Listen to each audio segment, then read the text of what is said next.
Today, we will discuss sepsis, but really quickly. Are you fed up with lecturers using complex vocabulary to appear smarter? Whether you are a current student or healthcare provider, doctor, nurse, pharmacist, seeking to remain up to date, this channel will provide a simple way of teaching emergency medicine in layman's terms. Here on Emergency Medicine on Demand, my goal is to help you retain tons of information in the shortest amount of time possible. Sepsis is a serious condition that occurs when your body has a severe reaction to an infection. Instead of fighting off the infection, your immune system goes into overdrive, which can lead to widespread inflammation, organ damage, and even death. Signs and symptoms of sepsis. 1. Fever or low temperature. You might have a high fever or, in some cases, a very low body temperature. 2. Rapid heartbeat. Your heart may beat faster than normal. 3. Rapid breathing. You might breathe more quickly than usual. 4. Confusion or disorientation.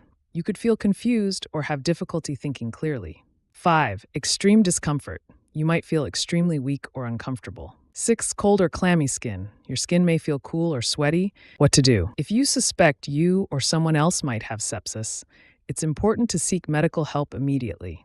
Call a doctor or go to the emergency room, as sepsis can progress quickly and requires prompt treatment. If someone has sepsis, here's what to do in simple steps. 1. Call for help. Dial emergency services or take the person to the hospital right away. 2. Stay calm. Keep the person as calm and comfortable as possible.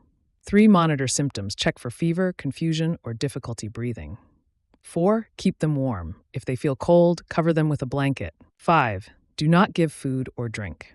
Avoid giving them anything to eat or drink until a doctor says it's okay. Quick action is crucial. In the hospital, doctors and nurses will take several important steps to treat someone with sepsis.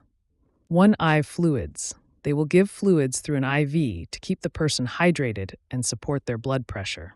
2. Antibiotics. They will start antibiotics to fight the infection that caused the sepsis. 3. Monitoring. They will closely watch the person's vital signs like heart rate and breathing. 4. Oxygen. If needed, they may provide oxygen to help with breathing. 5. Support for organs. If any organs are not working well, like the kidneys, they may provide additional treatments or support. 6. Tests. They will run tests to find out where the infection is coming from. These steps help stabilize the person and treat the infection effectively. Here are some commonly used medications for treating sepsis. 1. Antibiotics. Piperacillin tazobactam, Zosyn, a broad-spectrum antibiotic often used to treat various infections.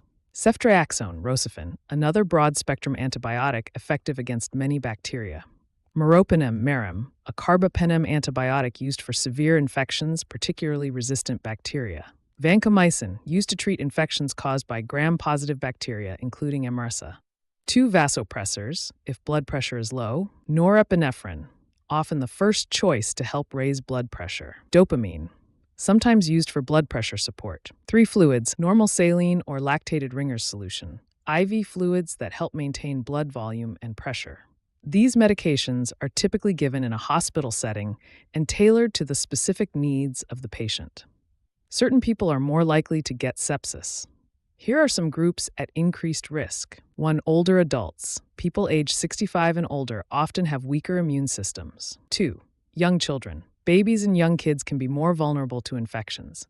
3. Chronic illnesses. Those with conditions like diabetes, cancer, or heart disease may have a harder time fighting infections. 4. Weakened immune system. People taking medications that lower their immune response, like steroids or chemotherapy, are at higher risk. 5. Recent surgery or injury. Anyone who has had surgery or a serious injury might be more prone to infections. 6. Hospitalization.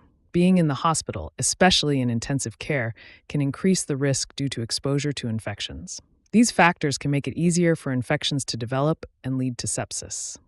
Now you need to watch my video on alcohol withdrawal or have a look at seizures.